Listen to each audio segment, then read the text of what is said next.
Your first 1 crore. The first 1 crore happened When did you make your first income? to work in a bindi factory. Can you give us some tips for the Gen Zs? It is not out of the box thinking. You have to think of a different box altogether. Knowing you didn't come from a technology background. I trained my guns towards computers. Where do you get the confidence? The best education of life is the experience and exposure that you get. The first loss that hit you. That was very interesting and I enjoyed earning every paise.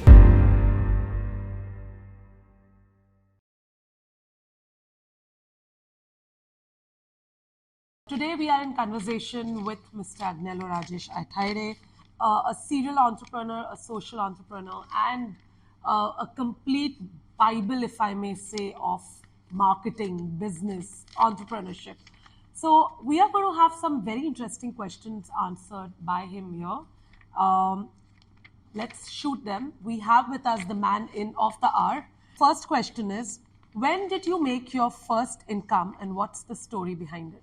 Well, the first income was at the age of 13 when I used to work in a bindi factory in a place called Malvani, and I used to earn 3 rupee 50 paise per week. So that was around 14 rupees a month. And that was a very interesting income because at the age of 13, 14 rupees was a lot of money in almost 35, 38 years back, 40 years back. So that was very interesting and I enjoyed earning every paise of that 14 rupees. I'll ask one more question related to this. Your first 1 crore. The first 1 crore happened before the age of 30 and even at that point of time I used to be living in Malvani in a chawl and I achieved that 1 crore.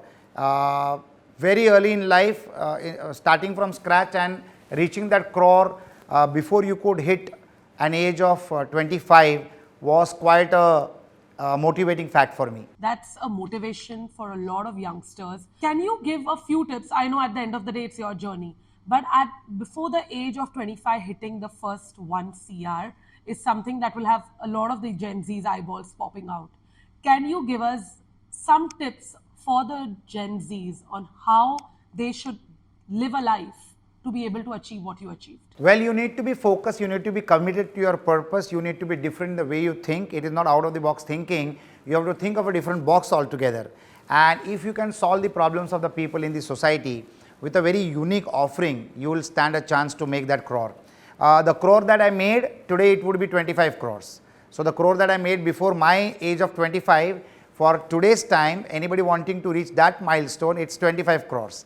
But so many resources have come up today that you can easily achieve what you aim for. The only method of doing this is you need to be a good planner. You need to plan and strategize your journey of life, and you need to identify the right resources whom you can tap into, make them a part of your journey at a flexible cost, pay-per-use kind of a concept, and still achieve that mark of achieving 25 crores before the age of 25. People are being so motivated these days because there is motivation all around you.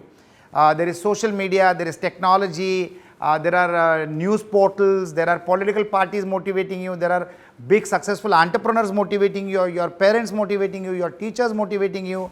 40 years back the story was much different, especially for a person like me, wherein I am the first person in the entire family to be an entrepreneur and not an employee.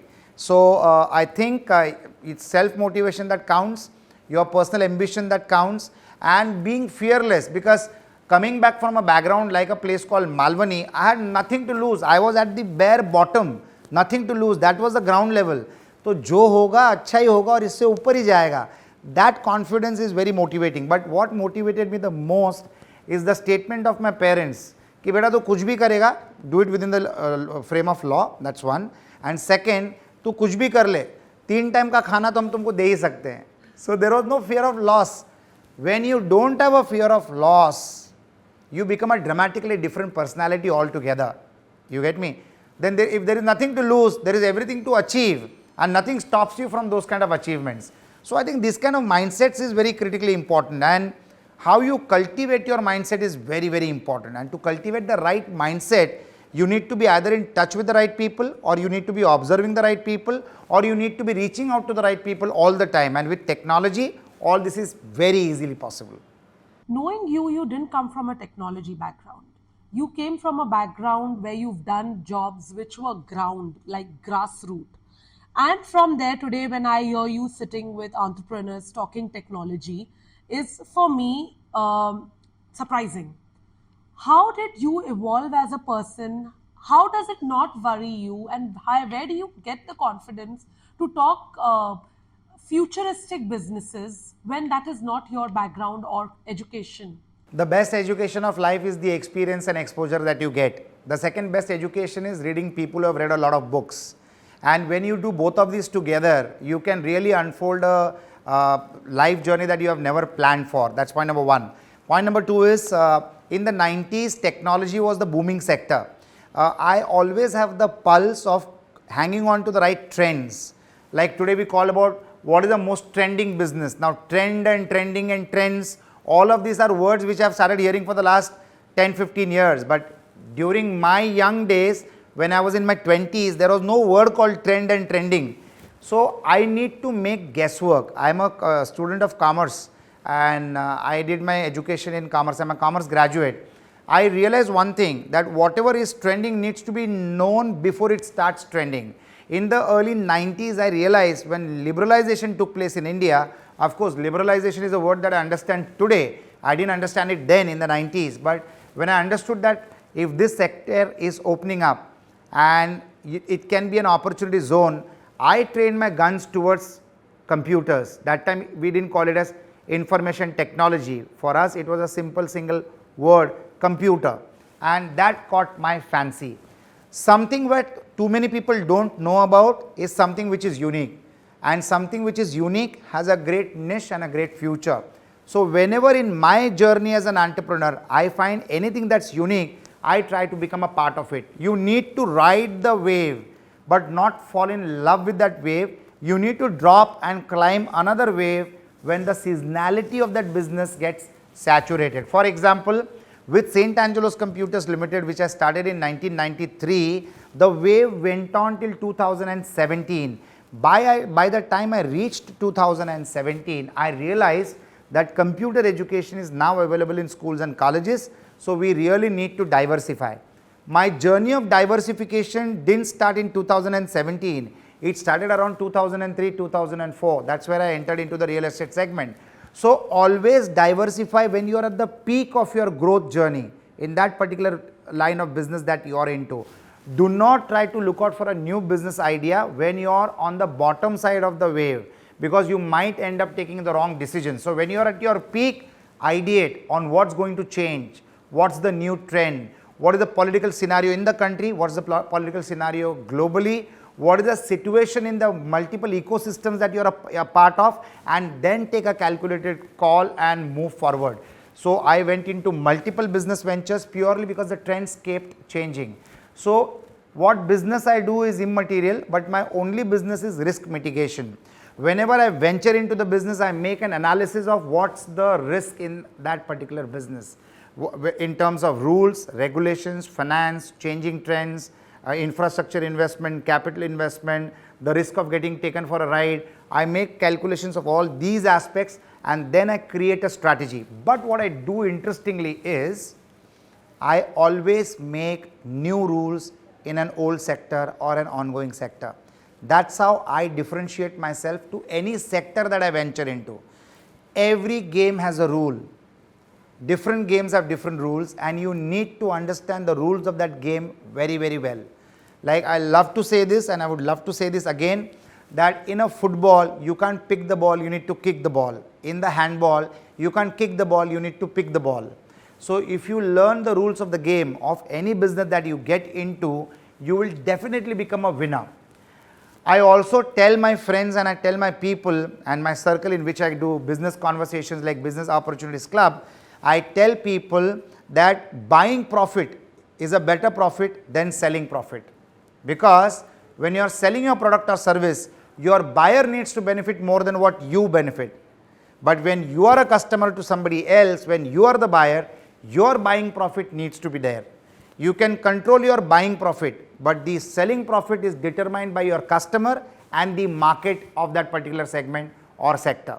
So this is one thing that I very clearly understand and I apply it in all the businesses that I do, whether it is restaurants, whether it is resorts, whether it is investing into other people's companies, or whether it is investing into real estate business or the education sector. So I follow this principle of your buying needs to be interesting and exciting. As an entrepreneur, I also believe that I don't compromise on the terms. Business is a business of greed if you get sold to the idea of a perception that you have built which might not be ratified or verified. So rather than getting and becoming a prey of your greed or a wrong perception, you really need to analyze at the beginning stage itself on what's going to be your journey in this particular business line. So risk mitigation is critically important. Also, whom are you getting associated with? What is the ecosystem of that person with whom you are getting associated with? So I've got a very fixed mindset, and I don't compromise on the policies that are defined in the businesses that I operate. Even if 1% of mine, so suppose if I'm getting into a business or getting into a collaboration with somebody, I've got 10 points to be implemented. Even if I am not able to implement 1 point, I'll back out. No matter what is the loss that might be incurred, potential loss, because I've not started a business still. So however lucrative the opportunity might be, even if there is one condition of mine which is not matching, I'll fall back. I will come out of it. I will not go for it. Is it, can I then put it or phrase it in a way that you're somebody who does not get attached to businesses? So businesses which has longevity, I definitely get attached to it. Like real estate is going to be a part of my life forever. St. Angelo's computer education phased out because the industry itself got a change. You get computer education in schools and colleges, but real estate, hospitality, investing in other companies, these are there to stay for long. Amongst the invested companies, definitely if there is an exit route which can benefit financially, where the money can now be redeployed in 10 more other businesses, that's a strong reason to exit a particular sector or segment. But the longevity of the business model matters the most. So I say you should get attached to businesses, but you need to be having a reality check every time on where this business journey is going to be taking you to, that particular sector. The first loss that hit you or hit the business that you were in, what did it do to you? Did it affect you? How did you react to it? Okay, so in the early 2000s, when the Twin Tower attack took place in the United States of America, that was the time our business went bust because we were in the IT segment, and every student who was joining computer education was with the intention to travel abroad. Everybody's wish list was going to the United States of America. Now the business slumped, and when you have a large fixed cost business, irrespective of the business that you do, then that's a cause of worry. So from every institute of mine doing 50 to 75 admissions a month, we came down to 2 to 5 admissions a month. The operating cost remained the same. Your rent, your salaries, your telephone bill, mobile bill, advertisement cost, everything remained the same. But your revenues came down to 10%. So we made a list of what should be sold to sustain and be in this business till the good times come back again. And jewelry and vehicles and properties were all put on the list that we will start selling this one by one. But by the grace of God, I had the brilliant experience and exposure of being a door-to-door salesman in my life. So we were not only in the software education, we were also into hardware and networking education, we were also into graphics, animation and multimedia education. The software education took a hit. Immediately I changed my strategy, and instead of promoting software courses, we started promoting hardware, networking, animation and multimedia courses, and suddenly we came back to our own glory. And when the software industry came back, then the growth became more faster. So you need to have a plan B and a plan C and a plan D, but never give up. Never giving up is an attitude that you need to build along a period of time. You need to be confident enough ki come what may, I will make this work. I never ever give up in any business that I do. I might exit that business, but never give it up, and I will exit it on very profitable terms. So like I exited St. Angelo's Computers Limited, the education business. What it gave me is phenomenal connect base. Like we brought computer education within the reach of a common man. We trained so many government departments. That gave me the power of influence of knowing people who supported my entrepreneurial journey by giving testimonials whenever and wherever I needed it. So the landlords of the premises that I use as computer classes, the various vendors who have worked with me for the last 30, 35, 40 years, So the chair wala, the guy who sold chairs to me, 115 रुपए की chair, he sold it to me in 1993. Even today, I buy the chairs from him. So I don't change people, I don't change my relationships with them, and I invest in people. That has been my biggest capital in business. So any business that I start or get into automatically has a very robust ecosystem to support my new decisions and a new direction and a new journey. So I think these are all aspects that we should really be mindful about. One thing that I've not seen you talk too much about is emotional struggles. It's a very, very big part of any businessman's life. Your support system when you've had emotional struggles. Oh, many a times when you're a human being, which all of us are, you always definitely have your battles along with your emotions. The people that you love, the people that you care for, and the biggest enemy is your expectations from the people around you. So I have learned to balance it the right way. I'm a very aggressive guy. Lots of people can't bear me at times because my expectations are too wild. They might not match up to my expectations, but then over a period of time, I have matured enough to mellow down my attitudes and go along with the flow of the people around me. Like for example, my daughter is a very aggressive girl just like me, and very early in her life with me, I realized that she exactly does opposite of what I tell her to do. So I have now changed my strategy of communication with her. Instead of I telling her what she needs to be doing, I give my complete support to what she wants to do. So I have learned how to adapt myself to the people around me. So whether it is my wife, Shugra, whether it is my daughter Sasha, whether it is my son Aryanjay, whether it is my partner Sonal Barmecha, I have started molding to these personalities, or whether it is my other partner Kailash Biani, I have started blending into their personalities and trying to be less resistant to them. They all have very tough times with me, which I have realized, and some people are generous enough to convey that to me, that you are very rude at times and you are a very unreasonable person at times. So I have started mellowing down myself and trying to be different in my approach and communication with all these people who matter. Now, jokes apart, every person in your life needs to be treated differently. They will not remember how you benefited them, but they will always remember how you treated them. I am very mindful of every single relationship, whether it is my office boy, whether it is my driver, or whether it is my business partner, or whether it is my wife. I love to make sure that I am behaving responsibly towards them. I might hurt them many a times, but I make it up very, very quickly. And now, all the more I have started becoming more mindful. I think age is catching up with me. This goes to a censor board. This goes to the audience, I think. So I should start with a censor board, then we know if we have to censor it. You've been a mentor to a lot of people. Did you have a mentor when you were starting your businesses, or was there a lack of mentorship?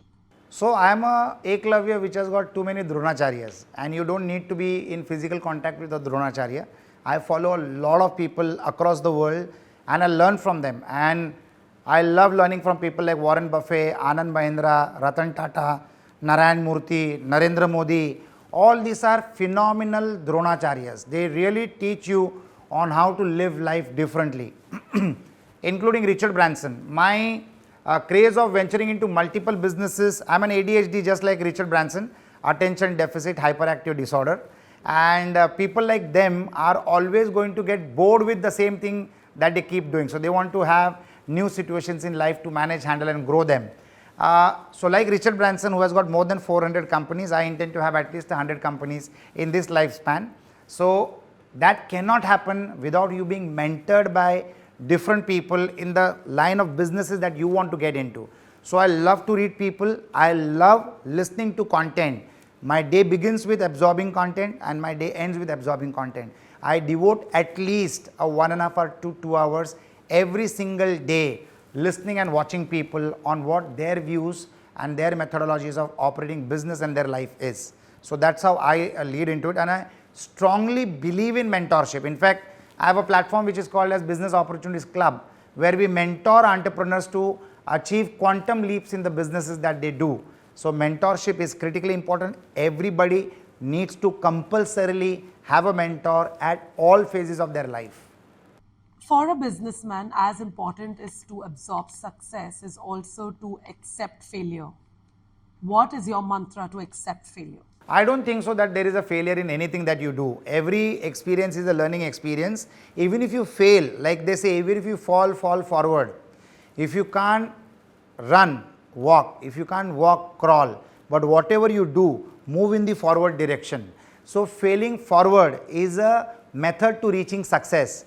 In fact, if you have got some crude experiences or a bad experiences, you might have a temporary loss, but you can definitely cover it up in your journey of life. Like very recently, I've been exposed to a new concept of business, which is new to me, not to the world. And that concept is called algo trading. Forward and options, futures and options, some new terminology that I'm learning, where I very interestingly I learned one thing, that when you're into algo trading, you might lose money, you might make money. So you really need to have a very high frequency of transactions where human beings are not trading your account. It is the software which is trading your account. So the buying and selling happens very rapidly. They don't wait for human instructions because the program is made in such a way, the algo trading platform. A very beautiful learning that I got over there is that when the stock price falls, even then you make money, and when the stock prices rise, even then you make money. You are not conditioned with the environment, with the political scenario, with the business scenario, with the profit making of that particular stock, nothing. It is a pure mathematical calculation in algo trading where you will keep making money for every change that happens in the market. Now that made me very excited and very interesting, because if you can get into algo trading, which can mitigate your risk and it can cut your losses and add your profits, it's a fantastic business model. So as I speak, I'm studying on that, but this model reaffirms my faith that even when you fail, fall forward, because when you fall forward, you are still moving ahead in life, and use that experience to propel the next growth journey of that business or any other business that you do. So it's a learning phase. Every phase is a beautiful learning phase, and सभी लोग को स्वर्ग देखना है, लेकिन स्वर्ग देखने के लिए खुद का मरना जरूरी है. बाजू वाला मरेगा तो स्वर्ग भी वही देखेगा ना. Failure is like that experience. Any kind of evolving trends? I know one is algo trading, which deserves to have a complete story on itself, which we'll be putting out there. Evolving trends that you want to highlight? Evolving trends is, I have realized that the stock market of India is going to have a glorious next 50 years of a run. That's an evolving trend. F&B is becoming the stock market of the 90s and the real estate market of the early 2000s. Everybody is getting into the F&B. Food is playing a very critical role. Clean food and good food is going to be a great race to run into. But I love to say that even if there are 10 Mercedes cars in a race, even then only one Mercedes car will win, the one who drives it the best. And I think if you have got a good team in F&B, that is a good sector to look into. Pharma is a great trade. Pharma is a great sector.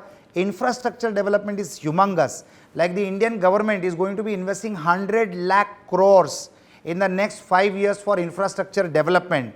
And when infrastructure develops, it brings the country closer to each other. It brings people closer to each other. And 100 lakh crores in a country whose budget for the year is around 15 to 17 lakh crores. In that calculation, if you see, 100 lakh crores is a lot of money.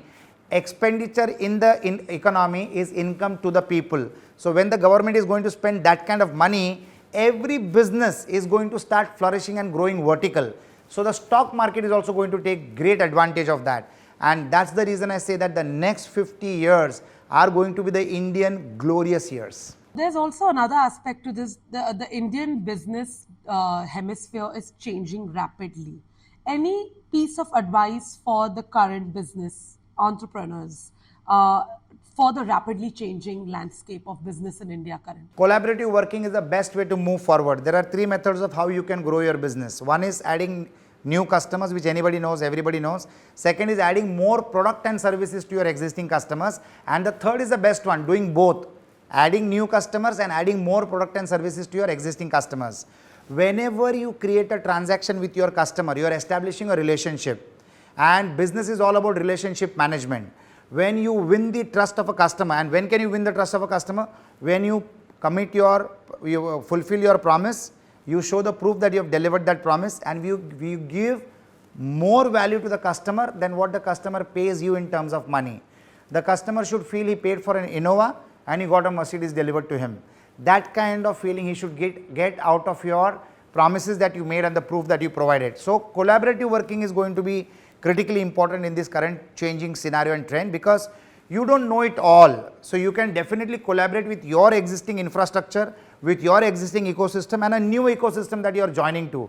So you can share not only the knowledge but also your infrastructure, your vendors and your customer base. So in the coming trends, you need to be intelligent enough to understand how you can diversify, where you can diversify, when you can diversify, how much you should diversify, and always diversify with the methodology of collaboration.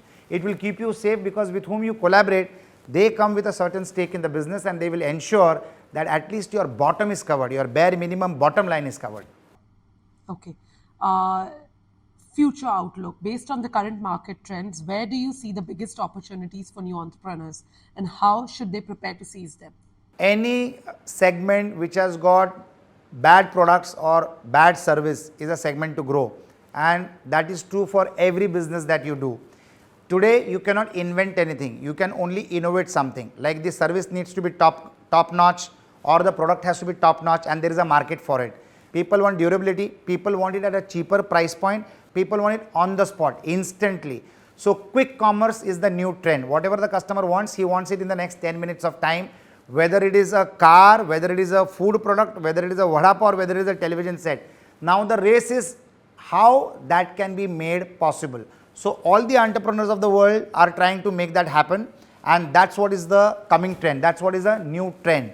As far as the in-demand businesses are concerned, people is the core of every business. Wherever there is population, wherever there is a humongous amount of people living around, you need to provide them with the product and services that they need. Whatever you are good at, you need to create an opportunity in that segment. And like Sonal Barmecha just said sometime back when we did a joint interview with her, that if you are a passionpreneur, you just need to apply strategies to make sure that your passion is a lucrative, growth-oriented business model. Just by strategizing it right, just by giving it the right direction and keeping the momentum going in the right direction all the time. Coming to my last question, which has a very close linkage to this, the rapidness, is AI. Do you incorporate it in any way in your businesses? Do you see a future of it? Do you see utilizing AI for your ventures or businesses that you've invested? So artificial intelligence is definitely the new buzzword, but whatever platforms that we use for our businesses are loaded with artificial intelligence. So it is like people are panicking कि अभी ये नया कुछ सीखना पड़ेगा. You don't have to learn it. You just need to choose the right people using the right artificial intelligence for your deployment. For example, in the restaurant space, Zomato use artificial intelligence. Swiggy uses artificial intelligence. For the product businesses that I do, the products are sold on Amazon. So Amazon is using artificial intelligence. It is not necessary that you need to own artificial intelligence or you need to learn artificial intelligence to make artificial intelligence work for you. Everything today is pay-per-use model, and that's how you can bring in the resources, blend it into your business model, create a new business model and do business in that. You don't need to own all the resources in the world. You need to have access to the right resources in the world, and like how you choose your business partner, how you choose your life partner, at the same level of microscopic analysis, you should choose the right artificial intelligence tools which are available in the industry to empower and multiply your business growth. So do not get panicky or do not panic with artificial intelligence as a terminology or machine learning as a terminology. It's available in the format of pay-per-use, or pay as you use, or pay as you go, or software as a service. You get me? You just need to understand what is the best technology to integrate and implement it. Like for example, ChatGPT. People are so panicking about ChatGPT, but have people realized this? In my college days, I used to say that people asking the right questions are more intelligent than people giving the right answers, because you really need to know that concept so well that you can pose the right question. So people asking questions are more learned than people answering those questions.